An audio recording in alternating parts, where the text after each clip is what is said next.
Olá, amados irmãos e irmãs, com muita alegria nos reunimos hoje, no dia 3 de setembro.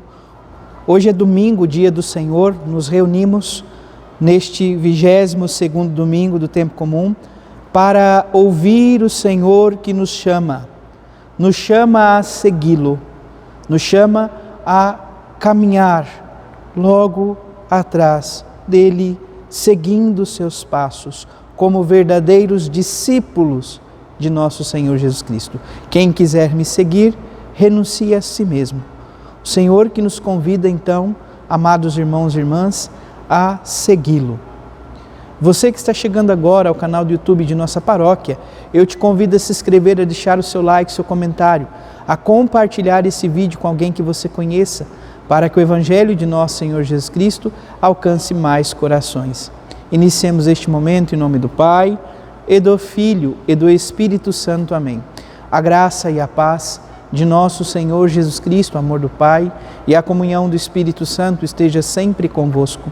Bendito seja Deus que nos reuniu no amor de Cristo. Amados irmãos e irmãs, o Evangelho de hoje se encontra em São Mateus, capítulo 16, versículos de 21 a 27. O Senhor esteja convosco, Ele está no meio de nós. Proclamação do Evangelho de Jesus Cristo segundo Mateus. Glória a vós, Senhor. Naquele tempo, Jesus começou a mostrar a seus discípulos que deveria ir a Jerusalém e sofrer muito da parte dos anciões, dos sumos sacerdotes e dos mestres da lei, e que devia ser morto e ressuscitar no terceiro dia. Então Pedro tomou Jesus à parte e começou a repreendê-lo, dizendo: Deus não permita tal coisa, Senhor, que isso nunca te aconteça.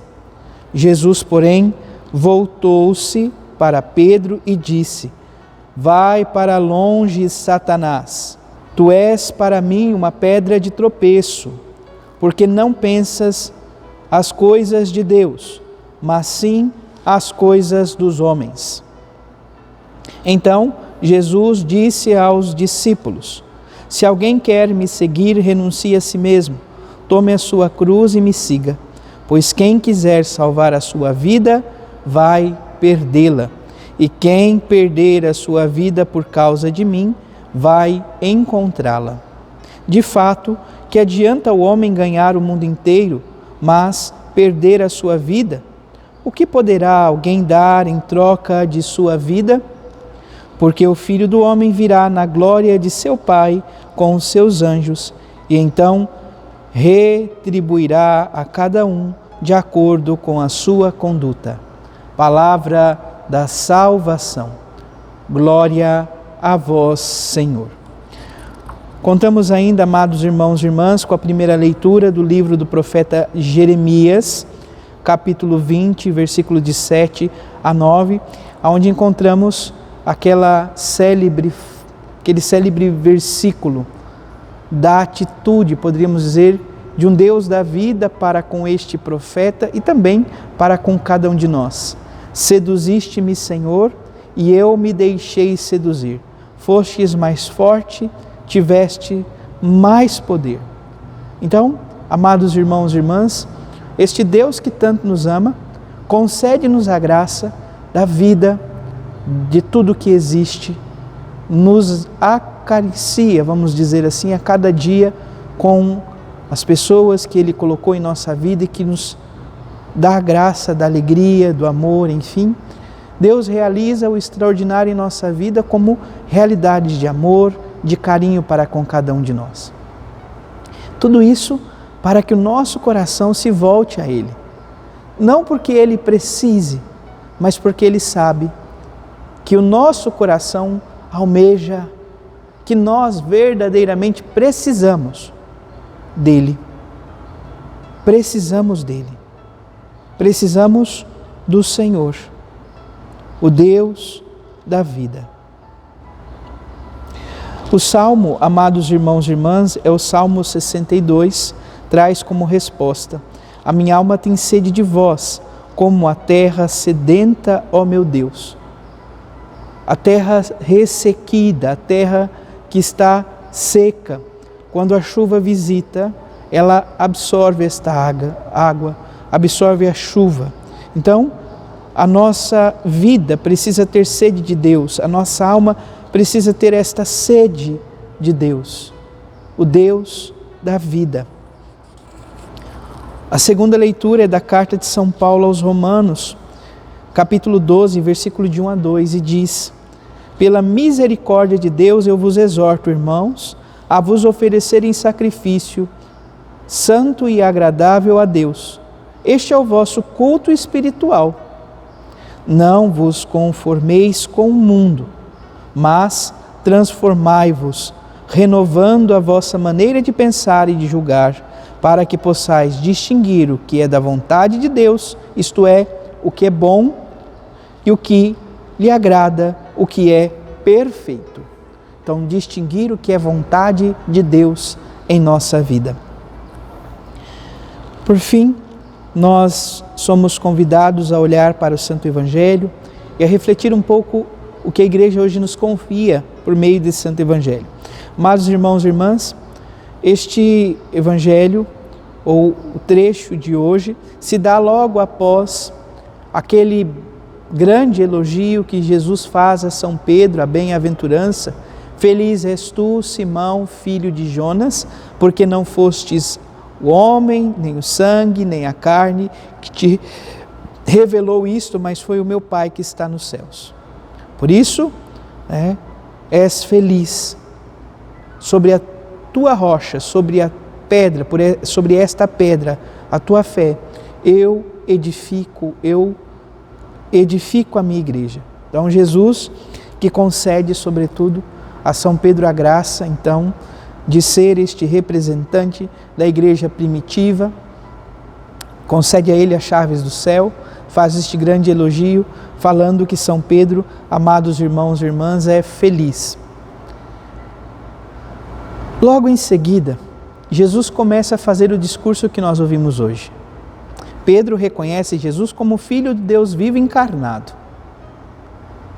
o Messias, aquele que havia de vir. Jesus, por sua vez, fala qual o tipo de Messias que ele é. Ele não deixa dúvidas. Ele é o servo sofredor apresentado por Isaías. E então ele começa a dizer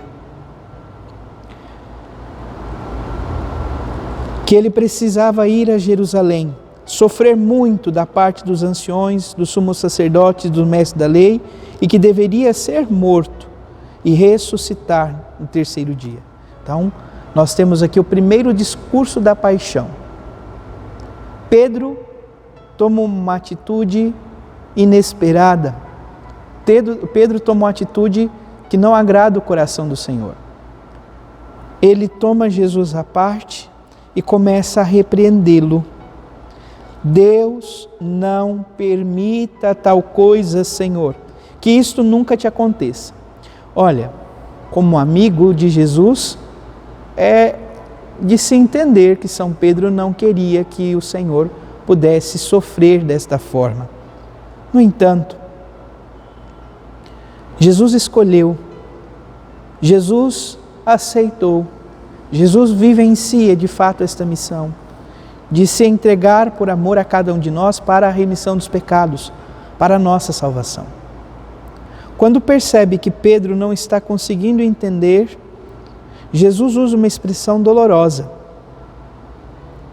Jesus volta-se a Pedro e fala: vai para longe, Satanás. Tu és para mim uma pedra de tropeço, porque não pensas as coisas de Deus, mas sim as coisas dos homens. Amados irmãos e irmãs, fica uma dúvida para cada um de nós. Se Pedro é amigo do Senhor, por que ele convida, ele expulsa, ele manda Pedro ir longe dele, ir para longe? Então nós precisamos entender uma questão. São Pedro não está pensando o projeto de Deus, São Pedro está pensando as coisas da vida, as coisas terrenas. Tanto que Jesus chama ele de Satanás, o adversário, aquele que é contrário à vontade de Deus. Quando Jesus diz, vá para longe, amados irmãos e irmãs, talvez na tradução do texto sagrado, do texto original, ou da língua original, talvez faltou um detalhe na tradução. Ficou para trás um detalhe de suma importância. Pedro é discípulo. O discípulo é convidado a seguir. No texto original, amados irmãos e irmãs, junto a esta ordem de Jesus, rupaie, no grego, ele dá uma ordem, vá, de ir, de se colocar a caminho. Só que esta ordem, ela está, amados irmãos e irmãs, atrelada a uma expressão que é um tanto quanto peculiar. No original, logo em seguida, existe uma expressão chamada opizomu. Esta expressão, amados irmãos e irmãs, significa para trás de mim. Aí nós entendemos o seguinte, então. Jesus está convidando São Pedro a se colocar no seu lugar. Qual é o lugar do discípulo? Seguindo o Mestre, se colocando atrás do Mestre. Padre, mas como que isso é possível? Olha, na tradução, sobretudo de opizomu, dependendo do contexto do termo, ele pode significar vai para longe também, mas vai ser o contexto que vai definir. Como, por exemplo, quando na nossa língua portuguesa nós nos deparamos com uma palavra que tenha mais de um sentido.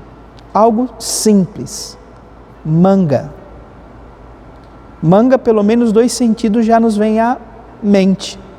Ou a fruta, ou a manga de uma camisa, da minha túnica. Amados irmãos e irmãs, o que vai determinar o sentido desta palavra? O contexto.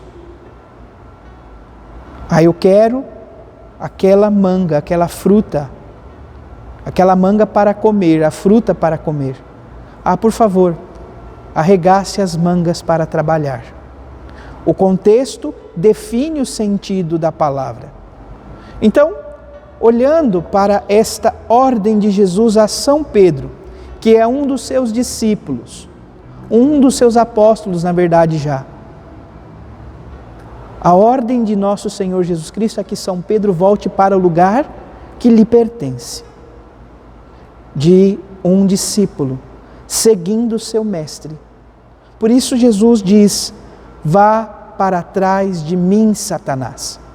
Não se coloque à minha frente, para não se tornares uma pedra de tropeço. Todas as vezes, amados irmãos e irmãs, que em nossa vivência, em nossa experiência de fé, nós nos colocamos à frente dos projetos de Deus, pensando por nós mesmos, achando que não precisamos do Deus da vida, nós nos tornamos pedra de tropeço.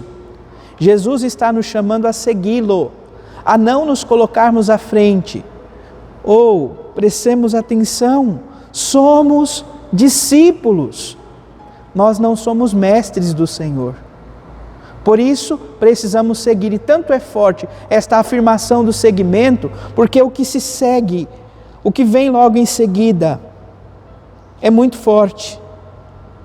Depois de dizer que Pedro é uma pedra de tropeço, porque não pensa as coisas de Deus, mas sim as dos homens, olha o que Jesus diz aos discípulos: se alguém quer me seguir,